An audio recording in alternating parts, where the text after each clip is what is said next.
예, 유수봉입니다. 컴퓨터 개론, 우리 엑셀 학습하고 있습니다. 컴퓨터 개론의 엑셀. 그 중에서 함수 설명하고 있는 거 기억나죠? 얼마 안 됐지만 함수 지금 학습하고 있습니다. 두 번째 시간입니다. 앞에서 배웠던 함수 뭐가 있었죠? sum, if, average. 요거밖에 없었죠? 함수는 뭔지, 어떻게 쓰는지 앞 시간에 설명을 했고요.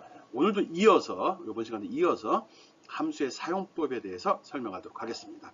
가장 중요한 기능이라고 이야기했습니다. 여러분 평가할 때 가장 많이 활용되는 요소들이거든요. 그러니까 잘 연습하고 익히기 바랍니다. 앞부분 함수가 잘 이해가 돼야지 두 번째, 세 번째 넘어갈 때 좀 복잡한 함수 쓸 때도 금방 캐치할 수 있거든요.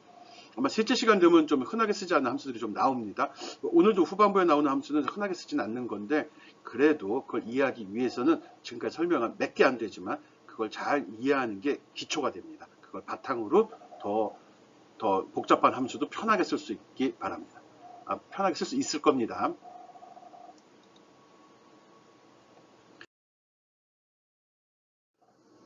앞 시간에서 했던 건 이런 걸 했고요. 이번 시간은 이런 내용을 하려고 합니다. 내용이 좀 더 많아졌죠? 많이 쓰이는 겁니다. 논리함수, 아까 앞에서는 if 함수입니다. 앞에서 설명했었고요. 그리고 저 같은 경우는 sum, if, count 되게 많이 씁니다. average, rank 되게 많이 씁니다. 요거 이거 다 평가 자료에 필수적으로 들어가는 함수들입니다. 그러니까 활용법 꼭 이용하고요. 이해하고요. 이용하는 방법도 이해하기 바랍니다. 요거는 좀 복합적인 건데 if 함수랑 같이 난 많이 섞어 쓰거든요. 나 같은 경우는요. 한번 여러분들 잘 듣고서 활용할 수 있는 어디에 적용할 수 있는지 어떻게 쓰는 건지 이해해 보기 바랍니다. 좀 사용 빈도도 좀 떨어지는 내용들입니다. 함수들입니다. 요것도 중요하다고 이야기했어요. 이 함수가 설명한 함수는 다 중요하고 많이 쓰이는 것들이니까 신경 써서 들어주기 바랍니다.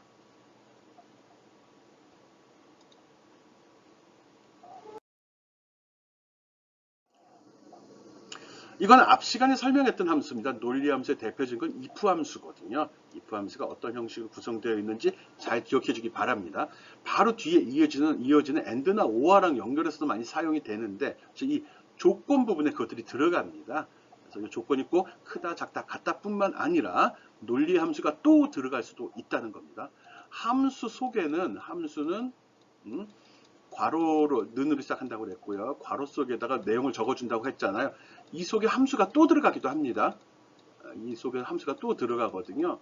그럴 때 뒤에 나온 내용을 많이 씁니다. 그리고 또 이렇게 중복되게 쓰는 함수의 대표적인 게 if 함수거든요. 그래서 if 함수 앞에 했던 거 다시 한번 이렇게 보여주고 있습니다. 이번 시간 거 한번 살펴보도록 하죠. if 함수를 베이스로 놓고 올라갑니다.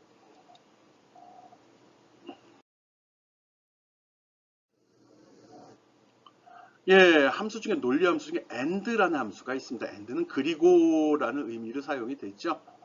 그겁니다. 두 개 이상의 조건을 테스트하기 위해 사용이 된다. 모든 조건이 참일 때 결과를 이게 뭐야? 참 거짓말을 얘는 리턴을 합니다. 참 거짓말을. 특이하네. 그 화면에 표시되는 거 true, false만 나온다는 거죠. 그럼 조건만 들어간다는 소리야? 조건만 들어가요. 여기 보면 샘플 나왔죠? 수식이죠. 는으로 시작하고 and란 함수를 불렀습니다. 그리고 괄호로 시작하고 괄호로 끝나겠죠. 이 속에는 조건만 들어갑니다. B1이 200보다 크다. C1은 100보다 작다. 그래서 얘도 참일 때 이 결과는 참이 나옵니다. true라고 나오죠. 이렇게 찍힙니다. 그 true면은 그다음 뭐 하라는? true만 나. 그래서 앞에서 설명했잖아요. if에서 첫 번째 조건이 나오잖아요. 요 부분에, 요 부분에 이 and를 쓰기도 합니다. 이 부분에서 물어볼 때 조건을 하나만 물어보는 게 아니라 여러 개를 물어보고 싶을 때 그 속에다 and 가로 열고 조건을 쭉 열고 해 놓는다는 거죠. 그래서 그 조건이 다 맞을 때, 모두 참일 때 여기 들어간 true 조건 있죠? 요 값, 요걸 출력을 합니다. 요 값을. true니까. and는 모두 다 참일 때 모두 참 이렇게 기억하면 됩니다. 모두 참. 오케이? 흔하게 쓰지 않습니다.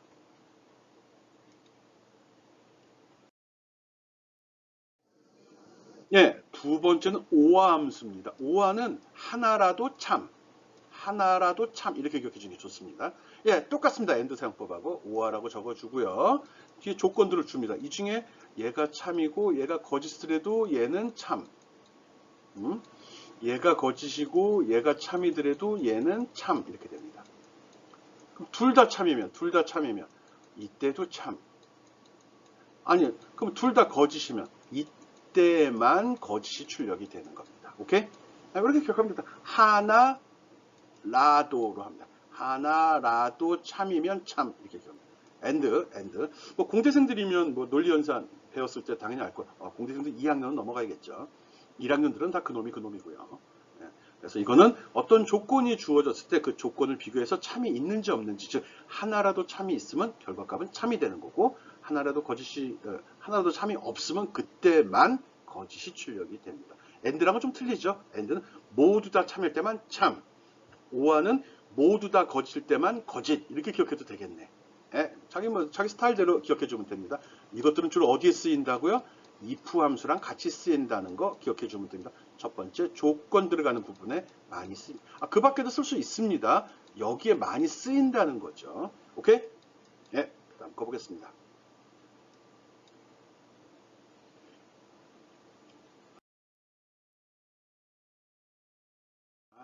참 바로 확인 들어가네. 실습 5-3번 and 함수와 or 함수의 활용법이라고 나왔네요. and 함수는 모든 조건이 만족될 때만 참, or 함수는 하나라도 만족하면 참입니다. 실습에서 and 함수와 or 함수를 이용해 가지고 승진 여부를 결정을 하래요. 어떻게 할까 이걸? 뭐 기준을 잡아주기 나름이죠. 어떻게다가 잡아줄까? 일단은 뭐 실적 성적이 조건이 실적 성적이 70보다 크고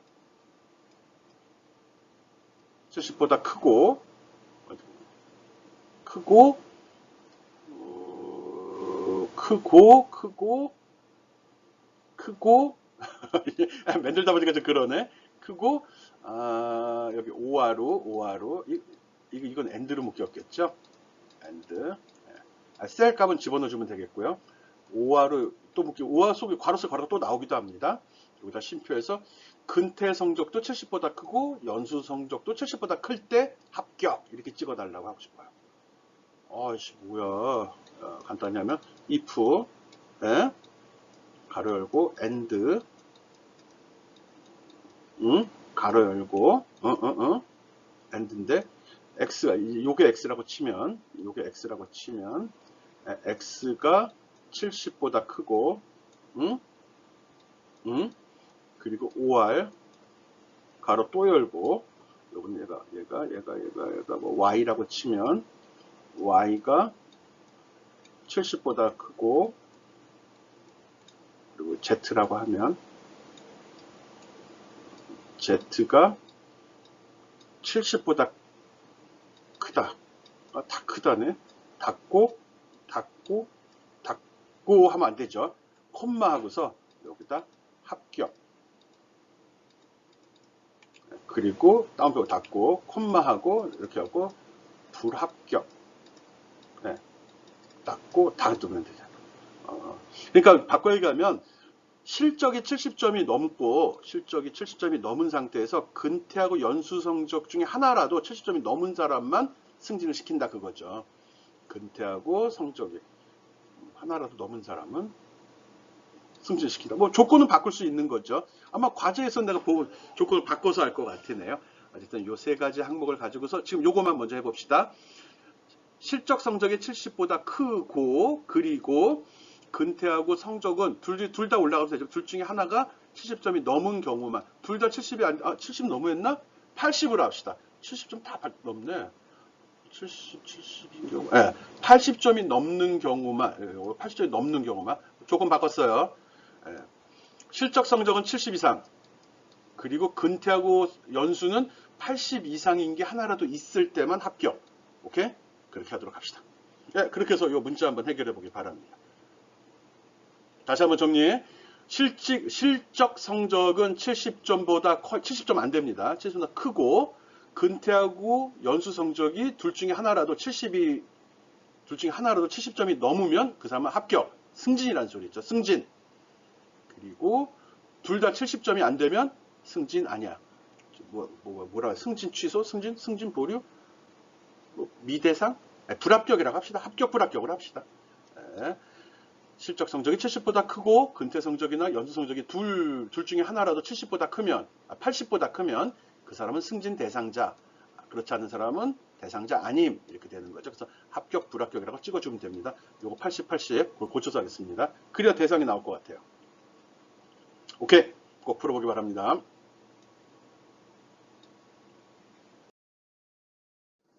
예, 함수의 종류에 not이라는 것도 있어요. 이건 not은 또 뭐야? 아, 참. not도 똑같습니다. and와 마찬가지죠. 대신 이거는 괄호 속에 어떤 조건이나 주소가 져주면 그걸 반대. 값이 있으면 참, 없으면 거짓. 또는 조건이 줘서 조건이 참이면 거짓으로, 거짓이면 참으로 바꿔주는 그런 연산자입니다. 아, 씨.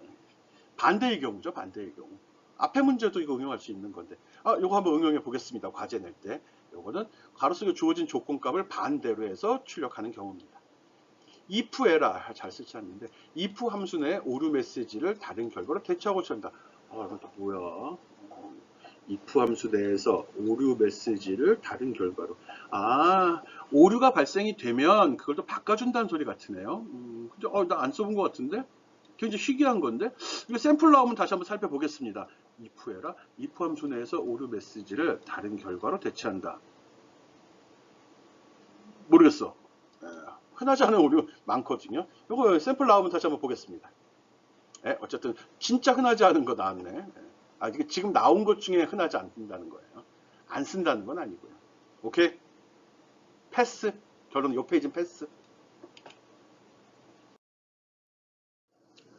함수의 종류 수학과 삼각함수가 나왔네요. 수학함수에 해당이 됩니다. sum if라는 게 나옵니다. sum하고 if랑 합쳐진 함수입니다. 이건 sum은 합계를 구하는 거죠. if는 어떤 조건을 물어보는 거고, 즉 어떤 조건에 맞는 것들만 합을 수행한다, 그 소리입니다. 이렇게 생각. 와, 이것도 뭐야? 근데 조건이 range, critical, sum range라고 되어 있네요. 이거에 대해서 이 조건을 비교해 보고 맞으면 이거를 더해라, 그 소리입니다. 복잡한데? 이거에서 이거랑 같으면 이거를 더해라, 이렇게 계산이 된다는 거예요. 나는 많이 씁니다. 좋습니다. 어떤 조건에 만족하는 값들만 더할 때, 뭐 그런 거죠. 여기 TV도 있고 냉장고도 있고 세탁기도 있는데 TV 수량만 더한다, 냉장고 수량만 더한다 할 때 그럴 때 쓰거든요. 목록 중에 여러 가지가 섞여 있는데 그 중에 선택해서 합을 구할 때 씁니다. 좋은 거죠. 아니면은 우리가 하나하나 보고 계산해야 되는데 지금까지 우리 배운 것 중 목록 있으면 전체를 다 합을 구하거나 전체 평균을 구하거나 이런 것만 했었잖아요. 얘는 그 중에 조건을 줘서 그 조건에 만족하는 것만 골라내겠다는 겁니다. 어떻게 쓰는지 한번 살펴봅시다. 중요해요.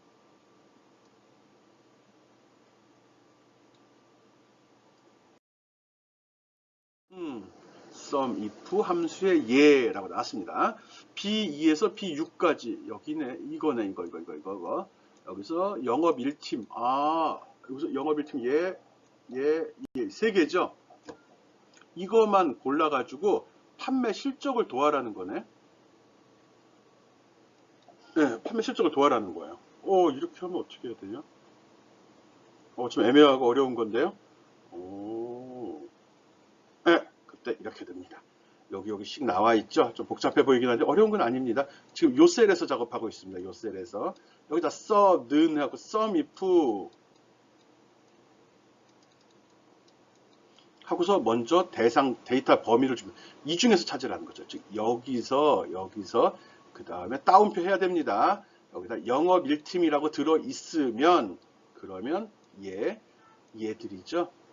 이 중에서 그것들이 있으면, 즉 여기가 영업 1팀이면 요거에서 요걸 도한다는 겁니다. 이 팀 안 되죠? 이 팀 안 되죠? 1팀이니까 요거 도한다는 소리입니다. 1팀 되죠? 요거 세 개의 합을 계산해서 여기다 집어넣어 달라는. 그래서 이렇게 결과가 나옵니다. 이거 값 1팀이니까 이거 값을 도해서 집어넣는다는 거죠. 썸이프는 요 내용을 분석해 내겠다는 소리예요. 좋은데? 진짜 좋은 겁니다. 좋은 함수입니다. 꼭 기억해 두기 바라고요. 몇 번 연습도 해보기 바랍니다. 영업 1팀. 네, 실습을 통해서 익히는 거 잊지 말고요.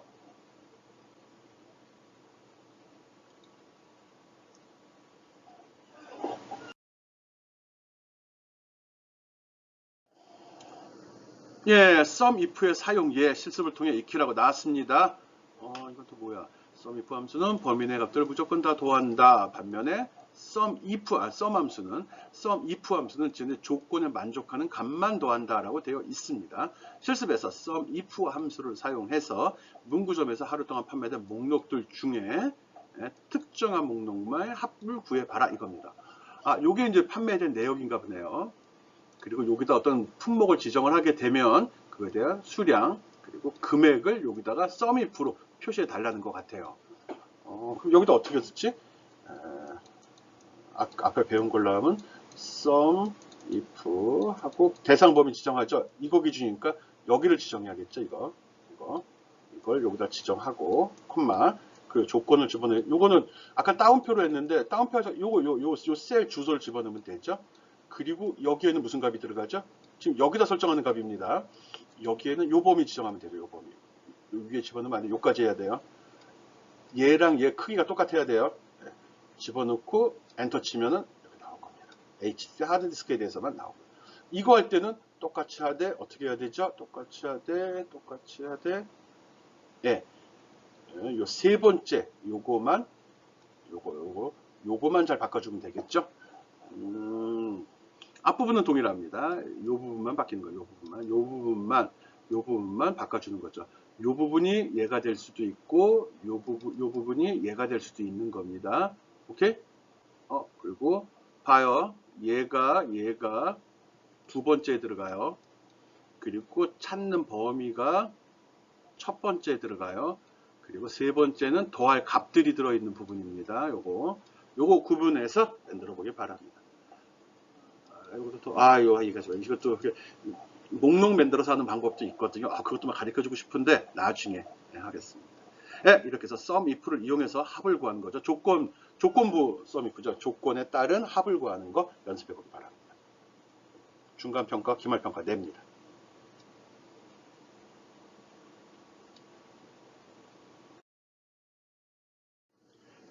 네, 함수의 종류 통계 함수입니다. 이거 말고도 많습니다. 대표적인 함수라 제시한 거고 average라는 함수입니다. 앞에서 sum 할 때도 그런 이야기 했었죠.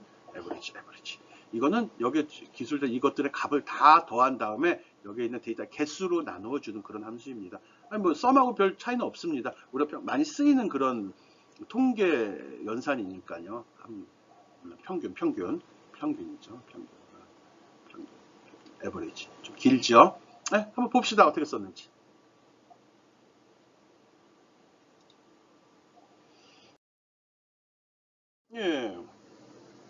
에버리지는 요 시그마 리본에도 보면 두 번째로 자주 쓰이기 때문에 바로 여기 나옵니다. 평균이라고.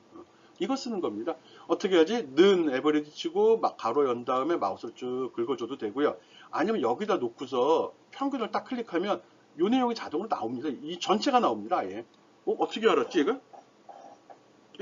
현재 거 일반적으로는 우리가 위에서부터 아래에 합을 구한 다음에 내거나 왼쪽부터 오른쪽으로 가면서 이거의 데이터를 처리하잖아요. 그래서 내가 여기다가 average라는 함수를 설정하려고 자동 버튼을 딱 누르게 되면 그럼 자동으로 위에다 왼쪽을 살펴봅니다. 그래서 자동으로 이렇게 설정해 줍니다. 직접 한번 눌러보기 바랍니다.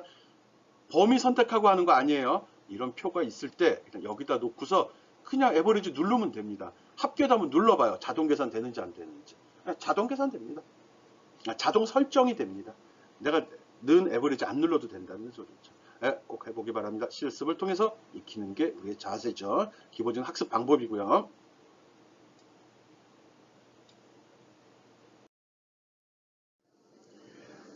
그 다음은 카운터라는 함수입니다. 카운터. 헤아린다는 거죠. 숫자를 이렇게. 근데 이때 숫자를 헤아리는 거는 셀의 개수입니다. 셀의 개수, 칸의 개수죠. 반항은 칸의 개수를 헤아립니다. 그 속에 셀에 들어있는 값의 합은 썸이라는 걸 써야 되는 거고요. 그런 칸이 몇 개 있냐 할 때는 카운트라는 함수를 씁니다. 카운트 함수는 또 좀 상세하게 또 나누어지기도 하거든요. 일반적 카운터는 이렇게 됩니다. 카운트, 그 다음에 범위. 콤판 찍고 여러 개 적어도 되고요. 범위로 지정해도 됩니다. 셀 하나 되고 범위도 된다는 거죠. 이렇게 집어넣으면 자동 계산됩니다. 보면 이렇게 되는데 여기다 값을 집어넣을 거거든요. 여기 보면은 여기 A1부터 E1이죠. A1부터 E1 요거네 요걸 전체 범위 선택을 했습니다. 그랬을 경우 카운트는 셀의 개수를 했죠. 하나, 둘, 셋, 넷, 다섯. 이거 잘못된 것 같아요. 이거 집어넣으면 5라고 나오죠. 5라고 나오는 게 맞는 거죠. 근데 이게 왜 이렇게 나왔을까? 이거는 그림이 좀 중복된 것 같아요. 빨간 것만 선택했을 때 이렇게 마우스로 클릭, 콤마, 클릭, 콤마, 클릭 이렇게 하면 3개를 선택하면 그때 3이 나옵니다. 그림이 좀 잘못 준비가 됐네. 예, 카운터는 대상에 있는 셀의 개수를 헤아린다는 거 알아주기 바랍니다. 아닌데? 카운트는 숫자가 포함된 셀이래요. 범위를 다 잡아봤자 true 숫자 아니죠? 엑셀 숫자 아니죠? 그래서 3이 나온다네. 이런 설명을 잘못했군. 그래서 여기다 헷갈리지 말라고 또 적어놨습니다. 카운트로 했을 경우는 숫자만 헤아린다. 카운트 A라고 했을 때는 숫자든 문자든 들어있으면 다 헤아린다. 빈칸이 아니면 다 헤아린다요. 그리고 카운트 블랭크라고 했을 경우 빈칸만 헤아린답니다. 카운트도 이렇게 세분화 시켜놨네. 카운트라고 하면 숫자가 들어간 것만, A라고 하면 다 헤아린다예요. 블랭크면 빈 것만 헤아린다. 이렇게 기억해 주면 되겠네요. 카운트는 숫자만 들어간 거, A가 들어가면 모두 다, 블랭크가 들어가면 블랭크만, 빈 셀만 헤아린다 라고 기억을 해주면 되네요. 이것도 마찬가지로 FX 누르면 이렇게 도움이 나오고요. 여기서 직접 결과를 확인할 수도 있습니다. 집어넣은 중에 눌러도 돼요. 그래서 카운트 함수가 이렇게 3개로 나눠지는구나.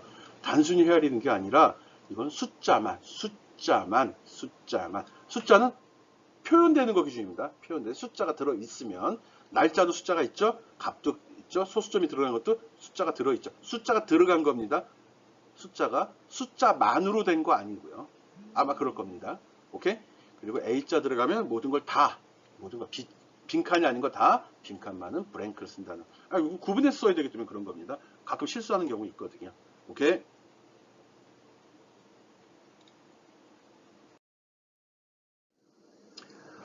그 다음은 count if입니다. 이것도 뭐 sum if랑 같은 원리로 합니다. 설정 방법 동일합니다. count if. 그런데 얘는 개수를 헤아리는 거죠. 개수를 헤아리는 거예요. 이거는 count이긴 한데 count는 숫자만 기억한다고 그랬잖아요. 아니에요, 얘는. 아니에요. 얘는 그냥 무조건 헤아립니다. count A에 해당됩니다. count A에 해당되는 거거든요. 무조건 헤아립니다. 그래서 아까 그 A를 그래서 강조한 겁니다. count 된 숫자만 count A 때는 모두 다 count blank일 땐 빈칸만인데 count if에서는 그냥 count A와 같이 셀을 빈칸만 아니면 다 헤아립니다.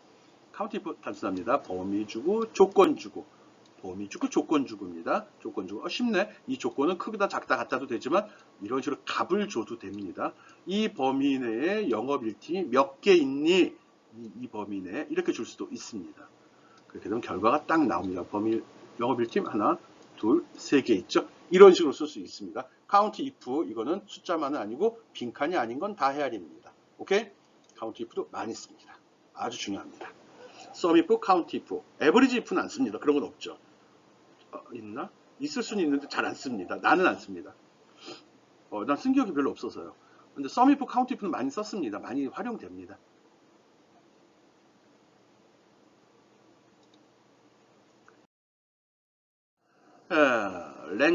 랭크도 많이 활용이 됩니다. 랭크는 그냥 이런 식으로 랭크라고 써도 되고요. 랭크.eq라고 써도 됩니다. 설명 보니까 엑셀 2007까지는 랭크라는 함수를 지원을 했는데 그 이후에 바꿨나 봐요. 내부적 프로그램을 좀 고친 것 같아요. 프로그래머가. 그래서 가능하면 이걸 써달라고 하는데 귀찮아요. 원칙은 이겁니다. 근데 우리는 그냥 랭크만 저는 랭크만 씁니다. 이거 단순합니다. 등수 매기는 겁니다. 등수. 어떤 값이 있을 때 범위를 내가 지정을 하죠. 이 범위를 지정을 하면 이 범위 내에서 이 값들을 순서를 매겨갖고 등수를 여기다 찍어줍니다. 얘가 누가 제일 큰 놈? 얘가 1등, 얘가 2등, 얘가 3등이 되고 얘가 4등이 되죠. 이런 숫자를 찍어주는 애입니다. 오, 좋네. 성적 처리할 때 등수 매길 때 활용합니다. 쉽죠? 조심해야 될 거는 여기 범위 있죠.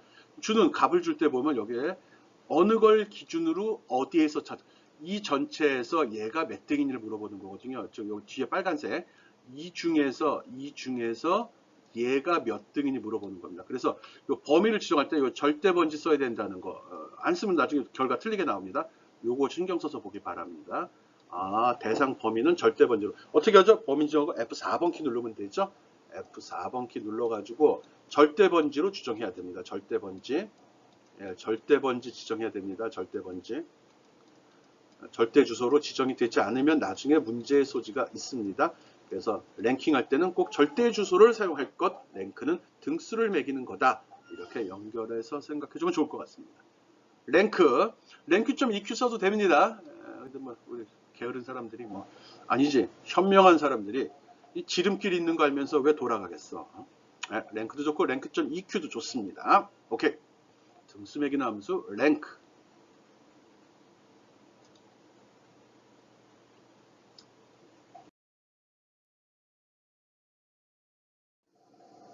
예, 앞에서 충분히 설명을 했기 때문에 뭐 특별한 거 아니네요. 랭크 EQ는 랭크랑 동일하다고 그랬죠. 랭크로 해도 되고 랭크 EQ로 해도 됩니다.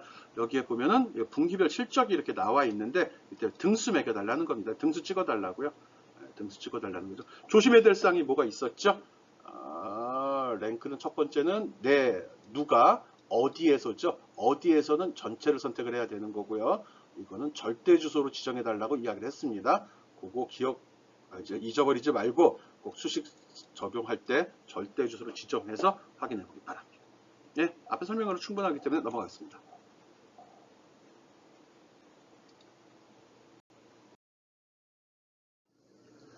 그 다음에 날짜 함수입니다. 날짜 함수. 날짜 함수도 뭐 가끔 씁니다. 날짜 함수. 어떤 연도가 있을 때 이 중에서 어떤 날짜, 연, 월, 일이 표시됐을 때 이걸 갖다가 연만, 월만, 일만 뽑아서 쓸 수 있는 겁니다. 근데 여기서 설명하고자 하는 거는 엑셀에서는 이렇게 날짜를 집어넣게 되면 실질적으로 내부에는 이런 일련번호로 저장이 됩니다. 이게 뭐 1900년 1월 1일 기준으로 해서 몇 번째 날이냐 뭐 이런 의미가 있거든요. 그렇게 입력된 거를 갖다가 수식을, 그러니까 셀 서식을 바꿔서 표시하는 거거든요. 그래서 그냥 이렇게 이런 숫자를 집어넣었을 때 이렇게 입력했을 때 이걸 수식으로 표시하면 이렇게 됩니다. 이걸 입력하면 자동으로 날짜로 설정해서 이렇게 나타나거든요. 근데 이걸 수식으로 바꿔버리면 이렇게 표시가 됩니다. 이거는 컨트롤 물결 있죠? CTRL 더하기 물결 표시 누르면 이렇게 볼 수 있습니다. 즉 컴퓨터 내부에는 연월일로 기록이 되는 게 아니라 1900년도 1월 1일 기준부터 몇 번째 날인지로 계산이 됩니다. 지가 알아서 합니다. 윤년 계산도 하고요. 연월일도 구분해서 계산을 합니다. 그래서 이 두 값이 나오는 것만 한번 컨트롤 물결 눌러서 확인해 보기 바랍니다. 함수는 바로 뒤에 설명합니다.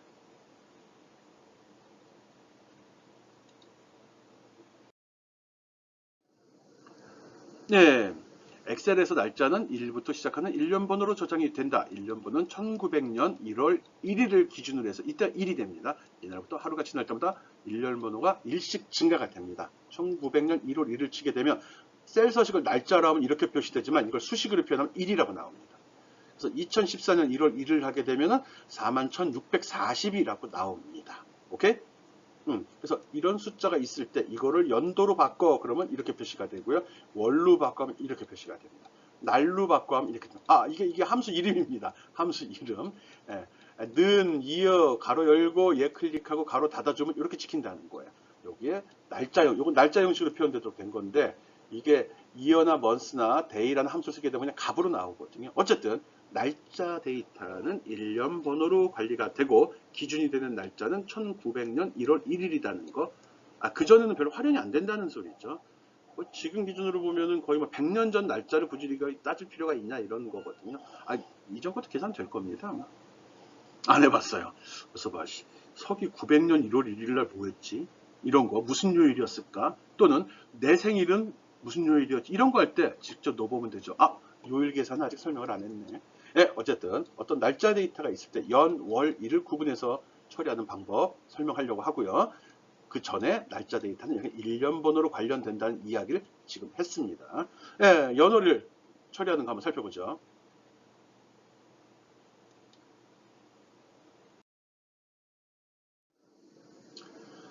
기본적으로 시간 함수가 있고요. 날짜 함수가 있는데 거의 동일하게 처리가 됩니다.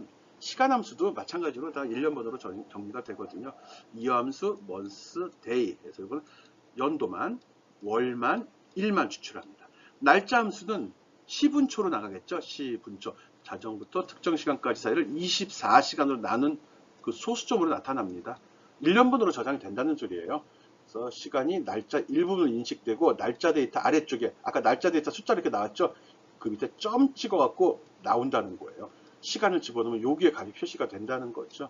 날짜 시간은 그 결론은 한 덩어리라는 소리네. 그렇죠. 똑같은 걸 갖다 표현한 방법의 차이잖아요. 몇 번째 시간이냐? 그거를 24시간 나누면 날이 되는 거고, 그걸 다시 또 30으로 또 나누면 월이 되는 거고, 365로 나누면 연도가 돼버리는 거죠. 봅시다. 어떻게 하는지. 자주 안 쓰여요.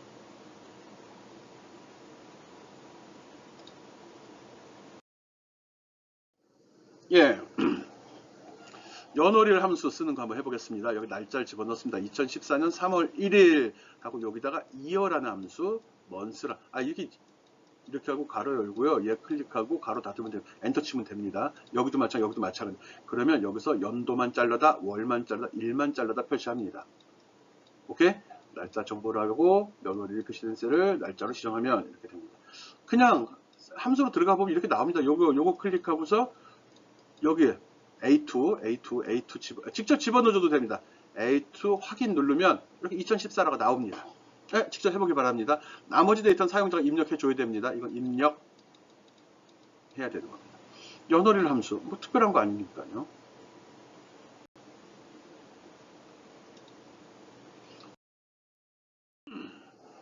그 다음에 today라는 함수가 있습니다. today. 이건 뭐야? 연월일 함수가 아닌데, 오늘 날짜. 그겁니다. 오늘 날짜는 어떻게 돼야 하고, 여기다 는 today 가로 열고 닫고입니다. 주어지는 값이 없이 결과만 출력해 달라는 소리입니다. 알았죠? today 다음에 물결가로 괄호가 없이 하게 되면 이건 틀린 겁니다. 꼭 괄호가 여기 있어야 됩니다. 그렇게 되면 결과가 이렇게 표시가 됩니다. 오늘 날짜가 이거 아니죠. 여러분이 직접 해보기 바랍니다.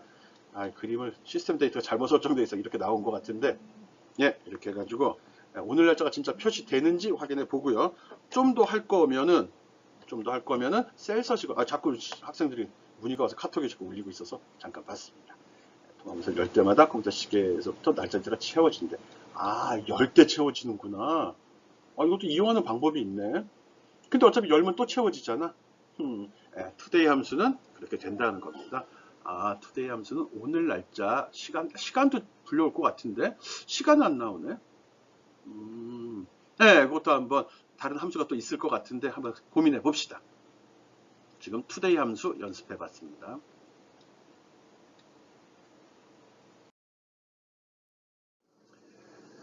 이것도 진짜 안 쓰이고 학교에서는 잘 안 쓰죠. 회사에서는 좀 쓸 건데 워크데이 함수입니다. 워크데이 함수는 실제 근무 일수, 즉 내가 어떤 기간을 설정했을 때 그 기간 중에 공휴일을 제외한 날만 계산해 주는 겁니다. 왜 이걸 설명을 할까요? 실제로 이거 계산하기가 너무 힘드니까 그렇죠. 달력 놓고 하나하나 헤아려 봐야 되잖아요. 규칙이 없잖아요. 일요일만 나올 수도 있고 공휴일이 나올 수도 있다. 이런 거니까 그런 거예요. 몰라요. 해봐요. 그래서 여기 나와 있죠. 시작하는 날 근무 일수 했더니 공휴일 지정을 하네요. 이렇게 두 개. 공휴일 지정도 하게 돼 있구나. 그래서 워크데이 하고 첫 번째는 언제부터 근무 일수 며칠간 근무할 건데 공휴일은 언제부터 언제까지야. 이렇게 되면 이걸 고려해서 새로운 날짜를 여기다 설정해 준다는 겁니다. 2013년 11월 10일부터 50일 근무한 날이 언제냐 물어봤죠. 그리고 나서 2013년 12월 25일 날 놀 거고 2014년 1월일 날 쉴 거야. 그러면 이틀을 빼게 되는, 일요일도 빼고 토요일도 빼겠죠. 빼나? 그러면 그 결과값이 나와요. 그래서 토요일도 빼는 건가? 계산해봐요. 토요일을 빼나 안 빼나? 국가마다 차이가 있잖아. 우리나라는 토요일, 지금은 이제 주 5일제 근무가 정착이 돼버렸는데, 그렇지만 이제 정착 안 된 나라도 있을 수 있을 거 아니야. 그 사람도 이 프로그램 쓸 텐데. 여기 볼까요? 특정 전후의 날짜나 주말이나 휴일을 주말이 참 애매한 말인데 주말이면은 토요일이에요, 일요일이에요, 주말이. 달력에 보면 여기 일요일부터 시작해서 토요일로 끝나잖아. 그럼 주말은 토요일이 주말 아니야? 뭐 워크데이가 중요한 게 아니네 이럴 때. 워크데이 함수 생각해 보고요. 실습해 보고요. 주말이 언제가 주말인지도 우리 한번 생각을 해봅시다. 일요일이 주말인지 토요일이 주말인지. 놀기 좋아하는 사람이 일요일까지 예를 들어 내가 과제를 냈어. 이번 과제는 주말까지 제출해 주기 바랍니다. 했을 때 여러분은 언제까지 제출하죠? 나는 분명히 달력을 보고 요 주의 끝은 토요일이니까 이날을 기준으로 하겠다 이렇게 생각을 할 텐데. 한번 생각해 봅시다. 생각보다 이런 게 우리가 별거 아닌 건데 서로가 이렇게 생각의 차이, 동상이몽 상태에 빠질 수 있는 그런 요소들입니다. 그 다음 거 보겠습니다. 워크데이 함수 한번 연습해 보세요.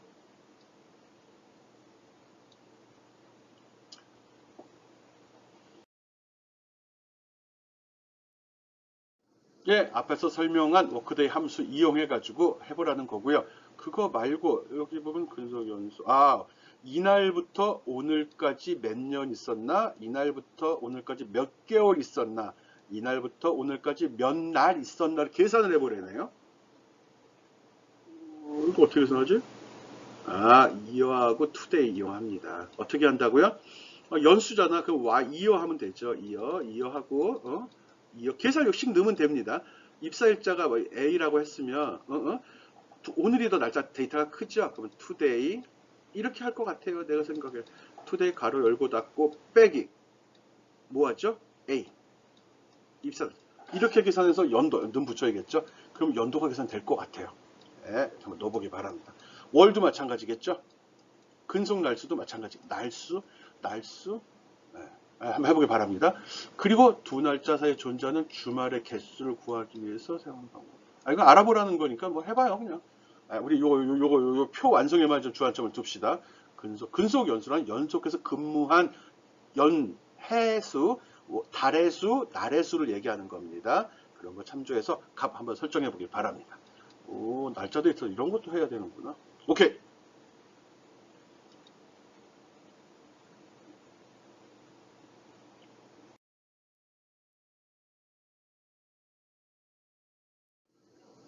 예, 여러분이 힘들어할까봐 날짜 함수들 샘플들을 여기다 좀 정리를 해 놓았습니다.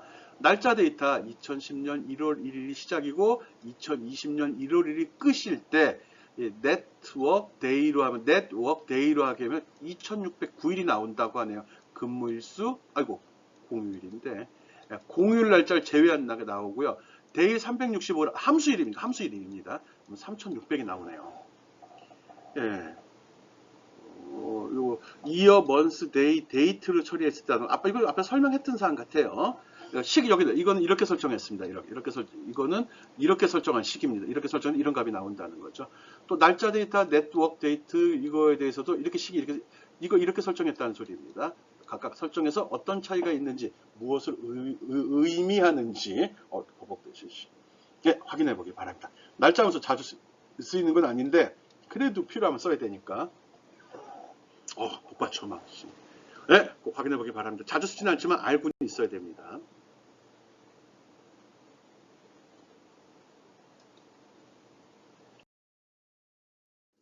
네, 중첩 함수. 이거 뭐 아까 한번 대충 했습니다. 아까 보면 함수 속에 함수가 들어가는 경우입니다. 이건 if 함수의 경우가 많이 사용이 됩니다. if 함수 속에 average가 들어갔네. 이거 평균을 구해서 그 평균값이 90보다 크면 여기도 식이 들어가면 식의 결과값이 찍히는 겁니다. 아니면 0이 찍히는 거죠. 이런 식으로 함수 속에 함수가 들어가는 걸 중첩 함수라고 합니다. 함수 내 인수 자리에 또 다른 함수가 포함되어 있을 때 그 함수를 중첩 함수라 한다 하고 최대 60 이런 말 몰라도 되죠. 두 개 쓰기도 짜리는데 64개를 언제 써요? 그러면 너무 복잡하죠. 쓸 수도 있다는 거 이야기합니다. 중첩 함수라는 말 알면 좋고 몰라도 상관없습니다.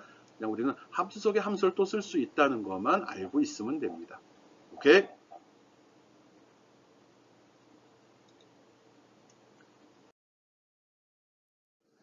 예, 이게 복잡한 함수의 예입니다. 중첩된 함수의 예를, if 함수의 예를 들어 놨는데, 예를 들어서 성적, 평가를 하고 싶습니다. A, B, C, D, F 등급을 매기고 싶은데, 점수가 90보다 이상이면 A를 주고, 또 80부터 89점 사이에 있으면 B, 70부터 79점 사이에 있으면 C, 60에서 69점 사이에 있으면 D, 그리고 59점 이하이면 F로 처리하는 거를 이렇게 만들고 싶다는 겁니다.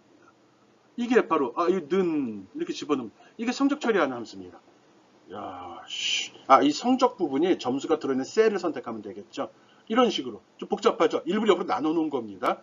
이게 한 줄로 이렇게 표시가 되는 거죠. 빠졌네 든.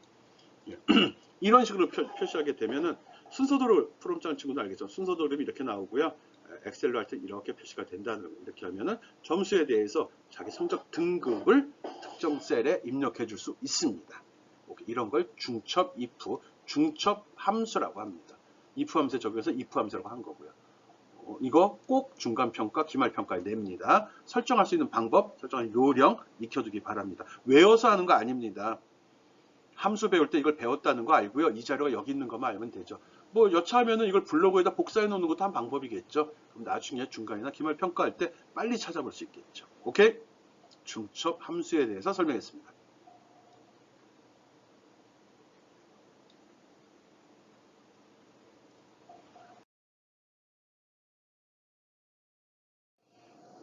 예, 여러분을 또 괴롭히려고 실습 예제 냈습니다. 중첩 함수의 활용법 냈습니다. 답을 계산하기 위해서 여러 번 테스트를 수행해야 한다면 if 함수 안에 또 다른 if 함수를 중첩시킬 수 있다. 그런 걸 중첩 함수라고 한다고 이야기했고요. 신장, 체중 데이터로부터 비만, 표준, 허약 여부를 판정해 본다예요. 기준이 이렇게 나왔네요. 체중을 신장에서 110을 뺀 값으로 뺀 이후에 그게 6보다 크거나 같으면 비만이고, 아니면 비만 아니겠지. 그리고 몸무게, 식이증 나왔죠. 그래서 비만인지 표준인지 허약인지를 판정을 하래요. 야, 씨, 이거 어떻게 하는 거야, 진짜. 그리고 먼저 이거를 테스팅 해보고, 그리고 참이면 그 다음 비만이라고 판정하면 된대요. 이걸 먼저 테스트하고 판정하고, 그렇지 않으면, 복잡한데? 그렇지 않으면 두 번째 조건, 이거인지 또는 이거인지를 확인해서 O 안에 해서 처리하래요. 이거를 네, 고민해보기 바랍니다. 앞에서 한 걸로 처리 가능하고요. 좀 복잡할 뿐입니다. 이렇게 복잡한 거 실제로는 잘 안 하거든요. 여러분은 잘 할 수 있다는 생각에 한번 제시해 봤습니다. 중첩 함수를 이용해서 비만, 표준, 허약 체질을 판정해내는 수식을 설정해 주기 바랍니다. 어디에다? 여기에다. 무엇을? 비만, 표준, 허약이 표시되도록 만들어 봐라. 꼭 하기 바랍니다. 이 정도 할 줄 알면 중첩 함수는 거의 뭐 중급 이상 수준이 되는 겁니다.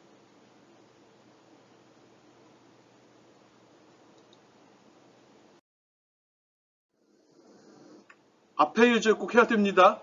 답이 나올 줄 알고 넘겼으면 오산이죠. 네, if 함수와 and 함수의 결합, 아까 설명 한번 했습니다. 뭐 이걸 참조해서 앞에 문제를 해결하는 방법도 있습니다. if 함수 내는 and 함수를 중첩시키는 경우가 많습니다. 여러 가지 조건을 테스팅할 때 주로 씁니다. 그래서 and 조건을 쭉 열거해 주면 됩니다. 그러면 이 조건이 모두 만족할 때 참여가, 모두 이 중에 하나라도 만족하는 게 없으면, 그러니까 모두 다 참여 아니면 얘가 출력이 된다는 거예요. 얘가 false, true죠. 예, 이런 식으로 해서 이렇게 나왔을 때 조건을 판정하는 겁니다. 이건 조건이 어떻게 되는 거지? 공정 1에서 오차율이 몇 프로, 생산량이 이거야. 근데 왜 말 설명을 안 했지? 이렇게 하고, 밑에 뭐 보라고 돼 있네. 가볼까? 조건 줘서 판정을 하는 거예요. 몇 프로 이하고 오차가 몇 프로 이하인 상태에서 몇 개 이상일 때 좋다 나쁘다 얘기하는 것 같은데 보겠습니다. 이렇게 하라고? 예, 앞에서 설정한 거 단계별로입니다. 이렇게 값을 한번 설정해 보기 바랍니다. 그래서 if and 뭐냐, B3에 있는 값이 1%보다 작고 and니까 조건 다 만족해야 되죠. 그리고 C3에 있는 게 500보다 크건 이상이면 이 두 조건을 다 만족하면 그때 합격, 아니면 재작업 이렇게 되는 거예요. 오차율은 1%보다 작아야 되고 생산량은 500 이상이라야 되는 거예요. 이 두 조건을 만족할 때, 그래서 AND 함수를 썼죠. 그때 이렇게 표시되도록 설정하고 결과 해보기 바랍니다. 중첩 함수 확인하는 거고요. 요 정도는 써요. 오케이?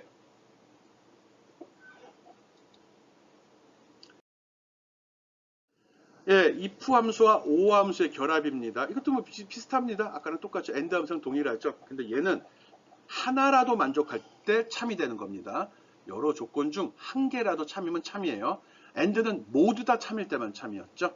그럴 때 씁니다. 사용 예는 뭐 알아서 해도 될 것 같은데. 아까 거에다 거꾸로 적용하는 방법도 있죠.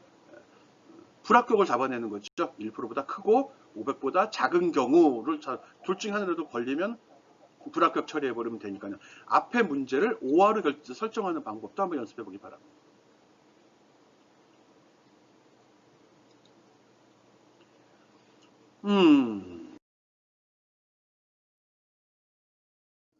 예, 실습이 계속 나가는데 실습을 통해서 익히라는 의도로 내는 겁니다. if, and, average 등을 이용한 중첩 함수입니다. 중첩 함수는 어쩌고 저쩌고 얘기했죠. 한 함수를 다른 함수 내부의 인수로 포함시키는 경우를 중첩 함수라고 얘기하고요. 중첩 함수를 작성할 때는 괄호들의 위치하고 개수 잘 맞춰야 됩니다. 그리고 문제 제시를 합니다. 입사시험 점수 두 가지, 면접과 토익 점수가 있는데 이걸 바탕으로 해서 합격 여부를 판정하는 중첩 함수를 작성해 보아라 라고 했습니다. 면접 점수와 토익 점수가 전체 지원자의 평균 이상인 사람은 토익 점수하고 평균을 구해야 되네? 그러면 조건문 안에 평균이 들어가네? 이거 면접 점수 와입니다. 와 또는이 아닙니다. 둘 다네. 그럼 and 써야 된다는 거네. and. 그리고 그 속에 average가 들어가야 되네. 해보기 바랍니다. 여러분이 해봐야죠. 앞에서 한 걸로 할 수 있습니다. 조금 까다로운데 조금만 생각하면 되죠. 많다고 많이 하는 거 아니잖아요. 하나만 해서 복사해버릴 거잖아요. 하나 생각해 보길 바랍니다. 제시했습니다. if 문안에 and하고 average 이 두 함수가 중첩되도록 구성하라고요. 해보기 바랍니다.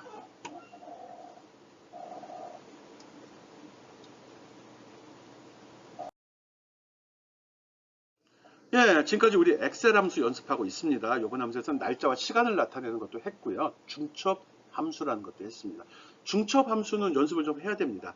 날짜나 시간은 생각보다 많이 쓰이진 않지만 쓰이긴 쓰입니다. 빈번화 알고 있는 게 좋고요. 중첩 함수는 앞에 있는 sum, average, 또 if 함수를 쓰게 될 때는 거의 대부분 들어갑니다. 아니다, 한 3분의 1 정도는 들어갑니다. 반반? 아니면 반 이상이 안 들어가요. 중첩 함수. 그렇지만 중첩 함수 쓸 일이 생기게 될 거거든요. 여러분이 평가할 때는 중첩 함수 자주 사용하거든요. 그러니까 중첩 함수 사용법 꼭 익히고요. 어떤 차이가 있는지도 직접 입력하고 결과 확인해서 평가해 보기 바랍니다. 이해하기 바랍니다. 평가는. 알았죠? 여러분 잘할 거라고 믿습니다. 실습을 통해서 익히는 겁니다. 눈으로 공부하는 거 아니라고 누누이 얘기합니다. 눈으로 공부하면 점수도 보여줬다 뺏어갈 겁니다. 알죠?